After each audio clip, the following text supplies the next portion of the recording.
Some people walk through life calm, clear, and unshaken, while others collapse under pressure. The difference begins the moment they wake up. Most wake into the same mental loop as yesterday: doubt, fear, and scattered thoughts.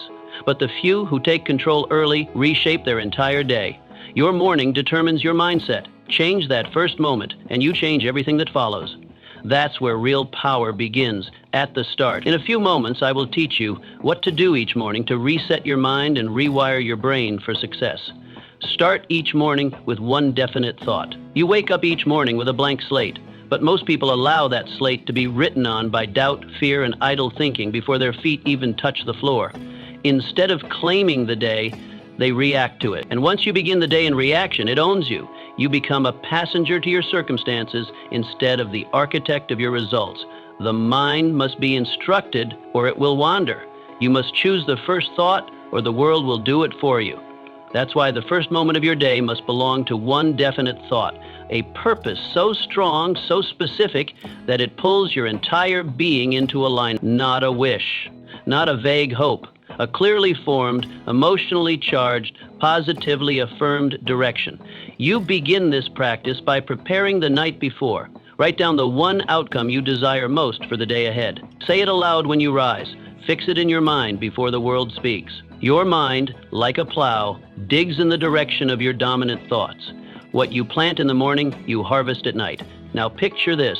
You wake with clarity. Before speaking to anyone, you speak to your dream. You rise with your jaw set, your chest lifted, your eyes focused. The world sees a man or woman on a mission. And because you believe your day is yours, others begin to believe it too. So let me ask you, what is your first thought in the morning? Is it built by design or dictated by default? Does it steer your course or scatter your focus? Choose it carefully, because that one thought can rewrite your entire destiny. Review your purpose before you touch the world, before you open the door, before you shake a hand, before you even eat breakfast. You must return to your reason. The world pulls you in 1,000 directions. If you don't remind yourself of your center, you'll be torn apart by distractions, obligations, and other people's urgency. Purpose isn't something you discover once. It's something you commit to daily. You have to sit with it, speak to it, and carry it with you like a compass. And morning is the sacred hour to do this, while the world is still quiet and your mind hasn't yet been invaded by noise. Sit down, close your eyes. Ask yourself one question: what am I building and why does it matter? Then listen. The answer may not be loud, but it will be clear, and that answer will guide you. Now picture this. A man walks through the day without revisiting his purpose. He's easily shaken. Small problems feel large. He reacts instead of creates. But another man, one who began his morning in reflection, he is calm, even when tested, because he knows what he's anchored to. So ask yourself, do you remember your mission or only your schedule? Do you wake with purpose or drift into obligation?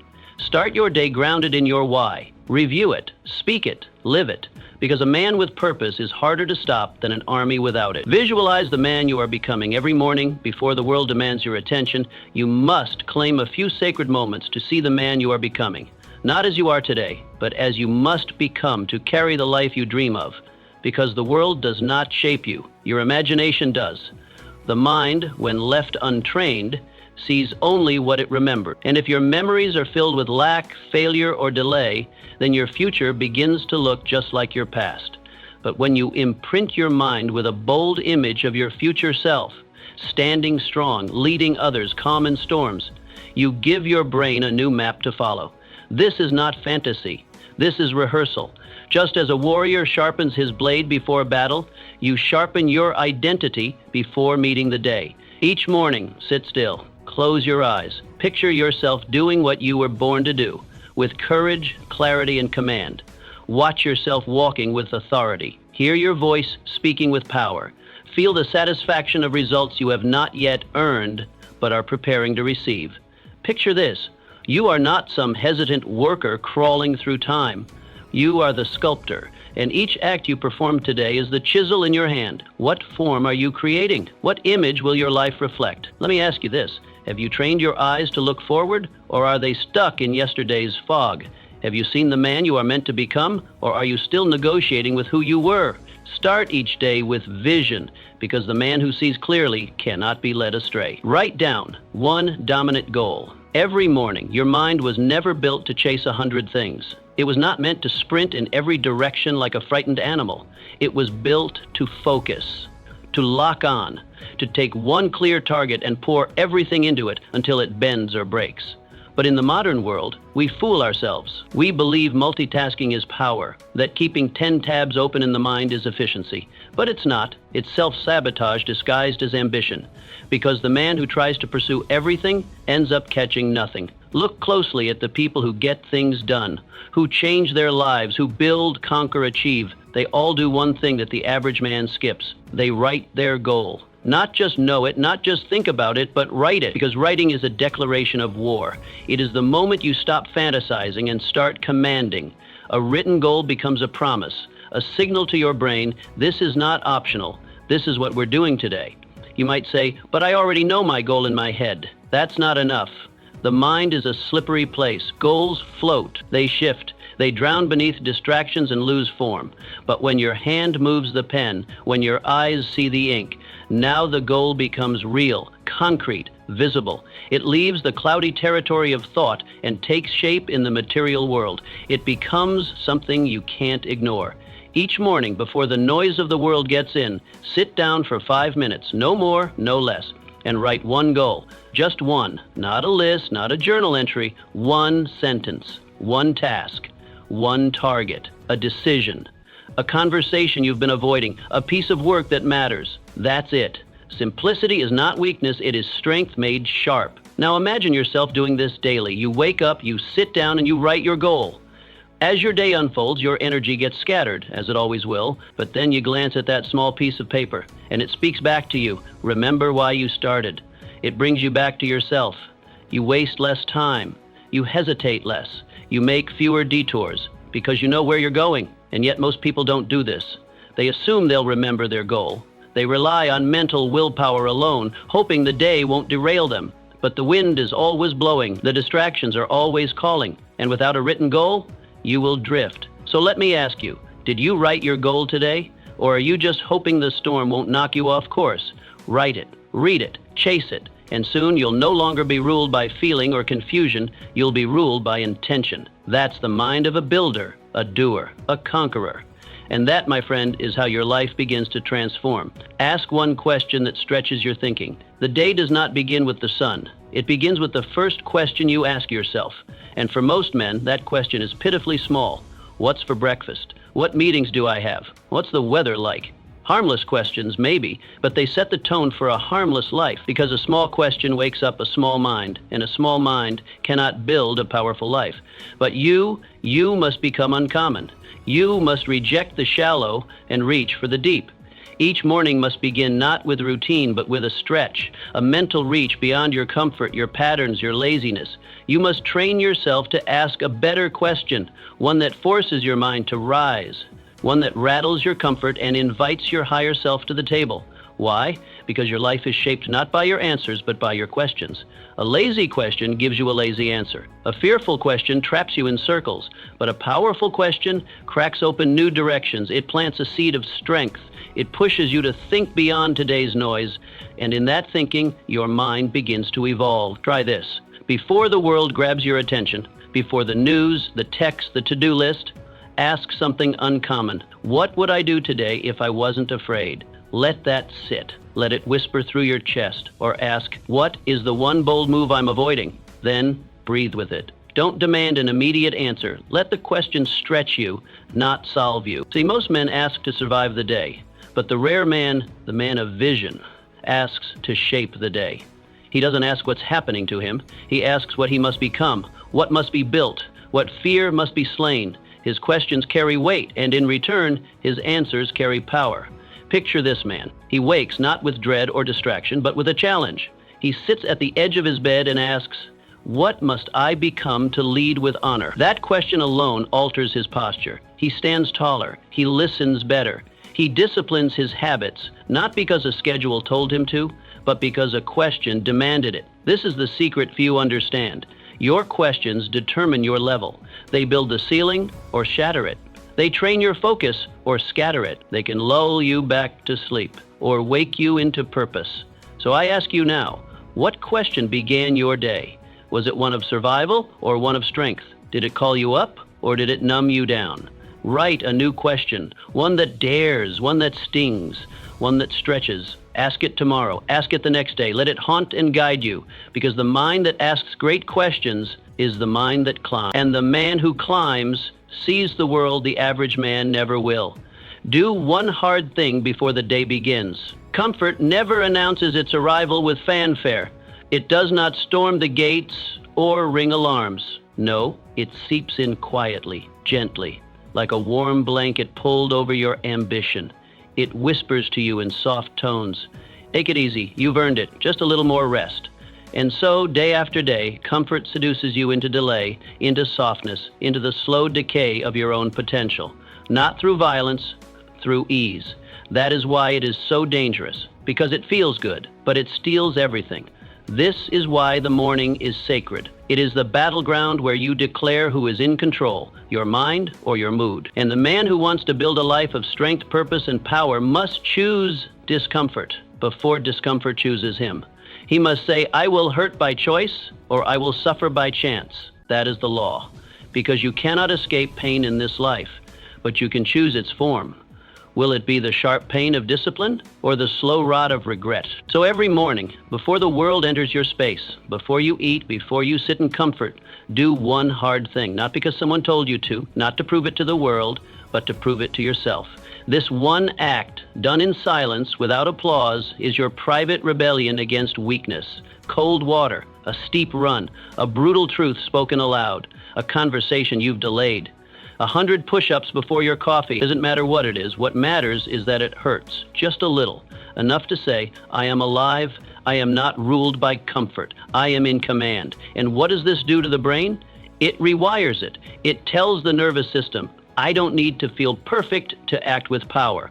It tells the subconscious, I lead, I act, I dominate. You train yourself to move first, before motivation, before permission, before circumstances are ideal. And when you do this day after day, something changes inside you. A steel spine begins to grow. A voice begins to rise. Not the loud voice of ego, but the quiet voice of discipline. The voice that says, no matter what comes today, I've already won. Picture two men. They both rise at the same hour. The first stretches, lets the warmth of the sheets linger a little longer. He eases into his day, hoping it won't be too hard. The second, he rises like a soldier. He plunges into cold water. He trains. He faces what he fears. He chooses pain before life can throw it at him.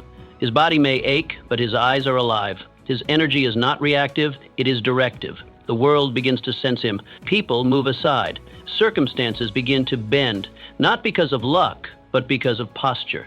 That is the difference. That is the price of power. So now I ask you, what have you done this morning that made you stronger? What have you faced that forced your mind to bow to your will? Or did you let comfort decide again? Discipline is not a mood. It is not an event. It is a ritual. And it begins with the decision to hurt a little every morning, to do what is hard, before the day demands it. Because the man who starts his day in command of himself does not need the world's permission to win. Do one hard thing daily, and soon the world will no longer test you. It will respect you. Eliminate one excuse before it speaks. Excuses are not loud intruders. They don't kick down your door or shout their presence. They arrive gently, disguised in reasonable tones, dressed in the language of logic. That's what makes them dangerous. They feel right. They feel justified. But if you allow them to speak unchecked, they'll quietly dictate the rhythm of your day. That's why the first battle you must fight every morning is not against fatigue or circumstance, it's against your excuse. Before you eat, before you speak, before the world even knows you're awake, you must eliminate one excuse.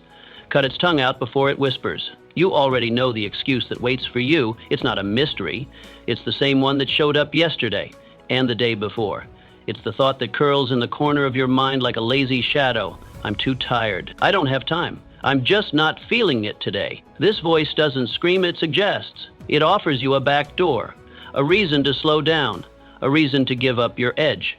And if you're not careful, you'll take that door thinking it's wisdom when really it's surrender. But a man on a mission doesn't argue with excuses, he dismantles them, he names them, he doesn't pretend they aren't there, he calls them into the light and then rips them apart. That's where power begins, with brutal honesty. Because a man who tolerates even one excuse has made an agreement with weakness, and you cannot sign peace treaties with what wants to destroy your purpose. So here's the practice. Each morning, sit with your journal, no noise, and write down the exact excuse that will try to stop you today. Not in vague terms, but clearly. If your excuse is, I didn't sleep well, write it. If it's, I'm too overwhelmed to start, write it. And then write its opposite. Write the truth you choose to believe. If the excuse says, I don't have the energy, then you write, I gain energy by moving, by pushing, by starting before the world wakes. You are not just journaling, you are rewiring. Then, and this is vital, you act in line with that new truth immediately. Don't sit and philosophize. Don't wait for inspiration. Move. Action is what solidifies belief. And each time you do this, you send a message to your brain. We are not ruled by fear, fatigue, or fiction. We are ruled by decision. Now picture this. Two men both wake up to the same alarm. Both feel the same heaviness in their chest, the same weight of responsibility. One listens to that voice of delay. He lies still. He reasons with himself. He tells himself he'll start in an hour, maybe after breakfast. But that hour becomes a morning. That morning becomes a wasted day. The other man, he hears the same voice, but he's ready. Because he wrote that excuse down. He named it. He already declared war on it. And when it tried to speak, he had already silenced it. He moves with power. He builds momentum. He wins not because the day was easy, but because he refused to be seduced by the easy way out. This is not about being harsh on yourself. It's about being honest. Your excuses are not facts. They are narratives, small habitual lies that protect you from discomfort. But that discomfort is exactly where your transformation lives. And if you allow those lies to survive, they will rob you of every bold thing you were meant to become. So let me ask you now, what excuse will try to own you today? And more importantly, will you let it? Take control. Eliminate one excuse, not all of them, just one, every single morning. And if you do this consistently, you will look back in 6 months and find that you've eliminated 100 regrets without even realizing it. Because you didn't wait for motivation. You didn't wait for clarity. You chose the harder path before the easier one had a chance to seduce you. That's how winners begin their day. That's how you reclaim your mind. That's how excuses die, quietly, one morning at a time. Read one paragraph that reminds you of power. Your morning is not just the beginning of your day, it's the setting of your mind. It is the moment where silence still hangs in the air, where the noise of the world hasn't yet poured in. And in that fragile hour, what you feed your mind matters more than most realize. Before opinions strike, before demands arrive, you are yours. You are untouched. And what you place into that sacred space shapes everything that follows. Most people don't realize this. They stumble into their mornings unguarded. They read emails filled with other people's priorities. They let complaints, news, and nonsense be the first things to touch their consciousness. And in doing so, they hand over their mental authority to the outside. They allow their first thoughts to be not their own, but reactions to the world. But you must not start your day as they do. You must treat the mind like firewood in the cold. It must be sparked early, not with volume, not with 10 chapters or endless affirmations, just one paragraph, one truth, one powerful arrangement of words that reminds you who you are and what you are capable of.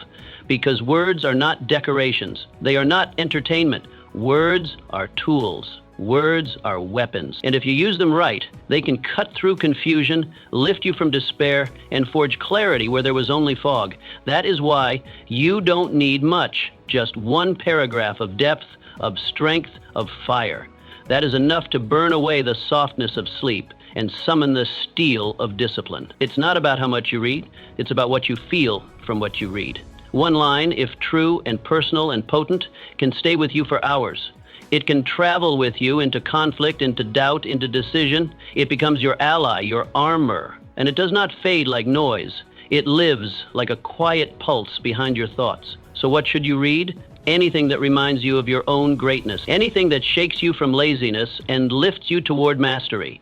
A passage from a warrior's biography. A sentence from a sacred text. A handwritten promise to your future self. A quote that rattles your fear. The source doesn't matter as much as the feeling it gives you. The words must not flatter you. They must call you up. They must not comfort you. They must ignite you. Keep this paragraph somewhere sacred. in your journal, on your wall. Return to it every morning as if it holds a secret written just for you. Read it slowly, not like a task, but like a ritual. Let it enter your chest, not just your mind. Let it breathe fire into your limbs. Let it pull your spine upright before you even move. Now imagine this. Two men face the same day. He sees what others are doing. He begins his day reacting. The other? He opens a small, worn journal. Inside is one sentence he wrote a month ago. Today, I move like a man with purpose. He reads it. He lets it settle in. He breathes with it. And suddenly, he moves differently. His posture changes. His presence sharpens. That one sentence has made him dangerous in the best way. This is not fantasy. This is training. Mental training. Spiritual conditioning. Because when you begin each day by feeding your mind with strength, the world can no longer feed you weakness. You'll hear their complaints, but not absorb them.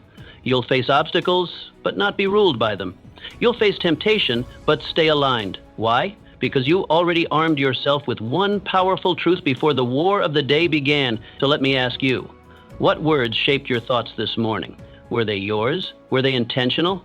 Or did you let the world shout over your spirit before it even had the chance to speak? Do start the day with a powerful sentence. Not as a motivational trick, but as a discipline, as a personal contract with your higher self.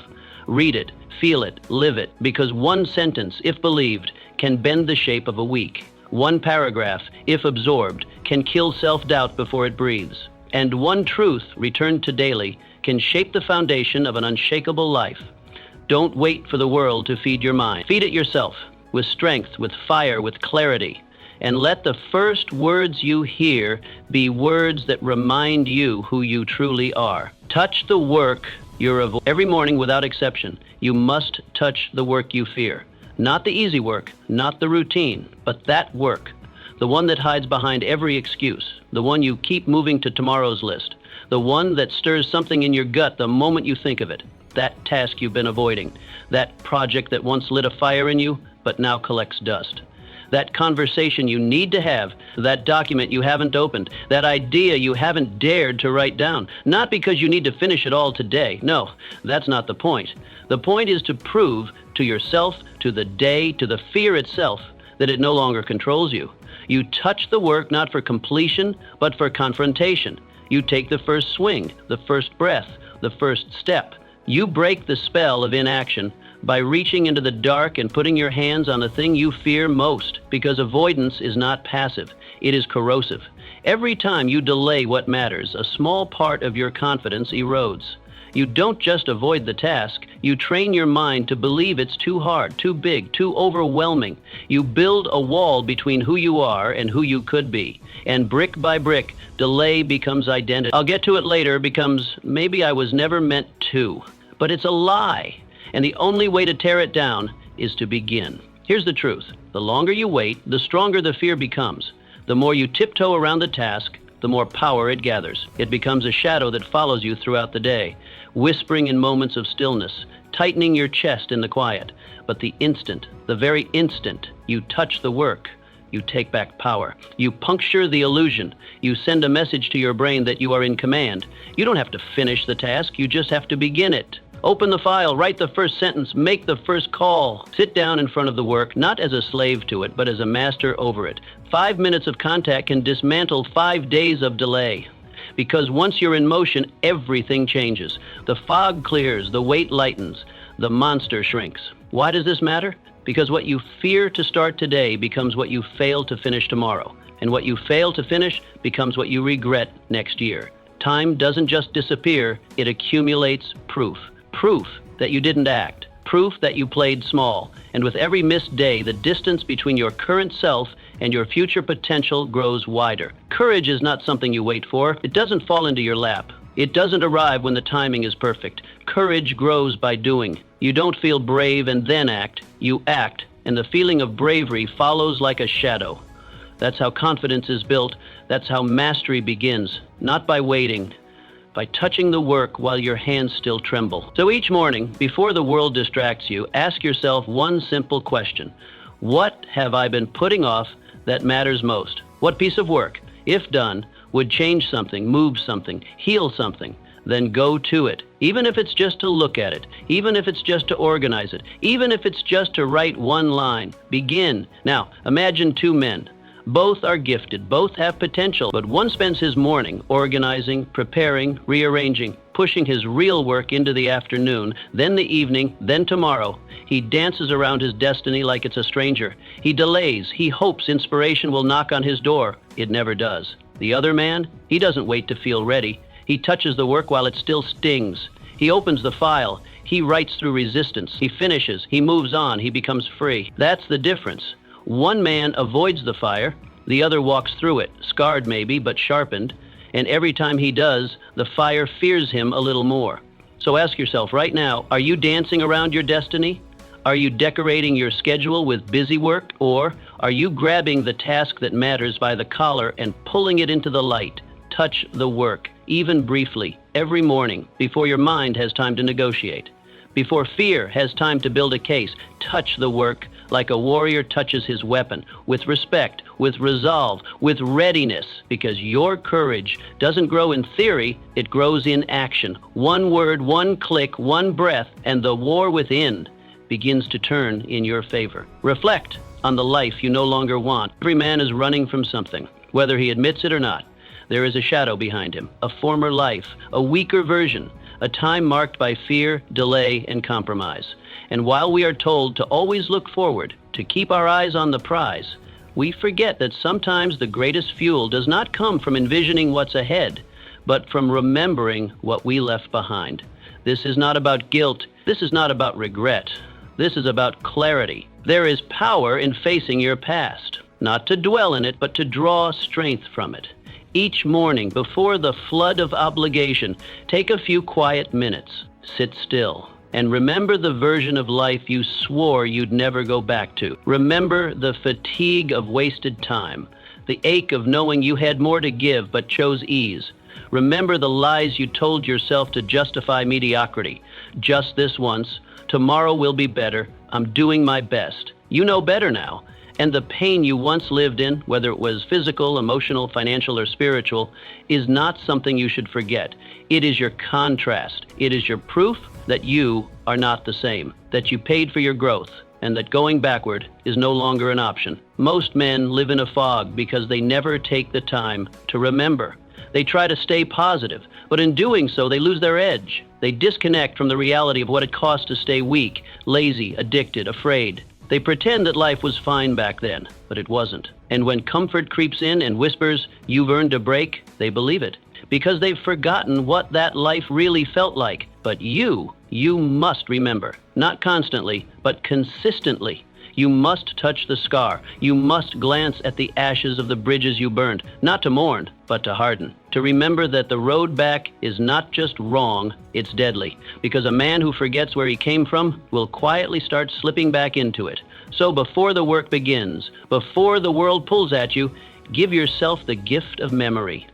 Sit in the silence of the morning and recall the lateness, the self-doubt, the jealousy, the toxic patterns, the wasted potential. Picture yourself standing in that former place, the version of you who was more talk than action, more fear than force. And then, as the image sharpens, make this silent vow: never again. Reflection is not weakness. Reflection is distinction. It is the act of drawing a bold line between what you were and what you are becoming. And the more often you reflect, the clearer that line becomes. You don't just move forward, you move with conviction. You don't just dream, you execute, because you remember how it felt to drift. You remember the weight of shame. You remember how empty it felt to break your own promises. Now picture this. Two men rise with the sun. One rushes forward, eyes fixed on the day's demands. He forgets what it took to reach this point. He lets entitlement sneak in. He expects results because he's working hard. But he forgets the hunger that built him. The second man sits first. He breathes deeply. He remembers the nights of failure, the days he nearly quit, the tears no one saw. And instead of relaxing, he sharpens. He carries his past not like a burden, but like a blade. Every step he takes is informed. Every move he makes is intentional. Because he's not just running toward a vision, he's running from a grave. And that changes everything. You must ask yourself, what am I running from? Is it something shallow, a minor discomfort, or something deeper? A former life that nearly broke you? And more importantly, have you burned the bridges behind you, or have you left them intact? Just in case you feel like going